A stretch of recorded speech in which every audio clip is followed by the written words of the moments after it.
Okay, Armando, I understand you're going to make something that is a Italian specialty, and I can't even pronounce it. Spaghetti cacio pepe. What's the cacio pepe mean?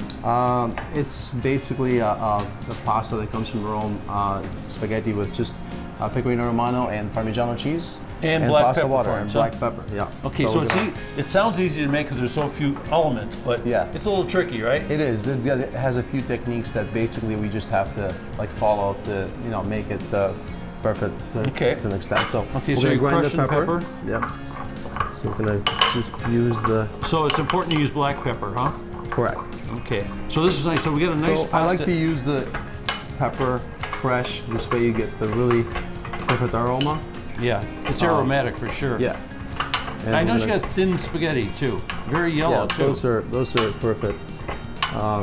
You want to use definitely dried pasta because the fresh pasta, it just kind of gets sticky. So basically, so you got the pepper going. What kind of cheese are we going to be using? This is pecorino romano and this is Parmesan cheese. So you use two kinds of cheese.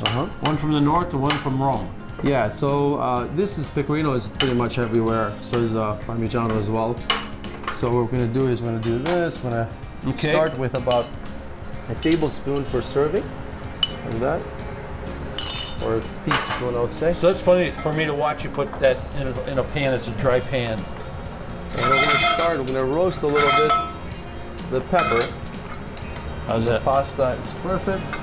Okay. So we're going to give it a little bit of heat. We're going to toast it. Wake it up. Yeah. So you can actually, sense the flavors. But not too much, so we don't want to like burn it. We don't want to see fumes coming up, right? So, and then you don't want to see fumes. A little bit of pasta water. Yeah. So basically, it's a very simple dish, obviously, but there's a couple tricks to it. And here we have 4 tablespoons of pecorino romano. So you get the pepper in there and water, right? Yeah. So we're gonna let it a little bit dissolve. In the meantime, the pasta is cooking. We want to keep it al dente, so it's not like al dente. That means what? A little to the bite. Yes. And here we have 4 tablespoons of pecorino romano. And I see it's really fluffy. Like if you buy it grated, like in a jar, it might not be fine enough, huh? Yeah, it's not fine. So you definitely want to use the grater. You want to do it by hands. Otherwise, the sauce is going to come very clumpy. So yeah, it's going to be, and then there are 2 tablespoons of Parmigiano cheese. Everybody makes it different. I kind of like the Parmigiano in there because the pecorino can be very salty. So the Parmigiano, it kind of tones it down a little bit. Right. In the meantime, you see like the sauce forming. So you make a sauce out of black peppercorns and water. That's crazy. So then we're gonna get the pasta, and we're gonna finish. So this serving is what, 1 or 2 servings? It's 1 serving. 1 serving. Yeah. So you can make it for 4. You can make it for 6. You just got to make bigger numbers of stuff. 100%. And what we want to do here is that basically we want to keep the pasta water in case we need to stretch it, because what happens is that the pasta water is going to help us create the sauce.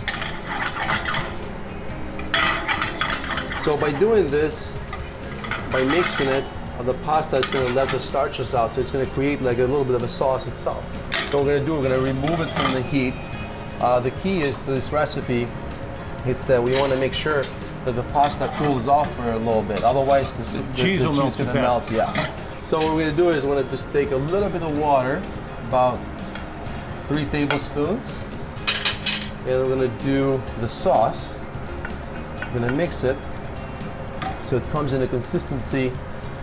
It's like nice and creamy. Oh yeah, look at that. We're going to basically mix it. And we're going to put the recipe online also for you folks. And make sure the pasta cools off a little bit. And then we're going to start mixing it.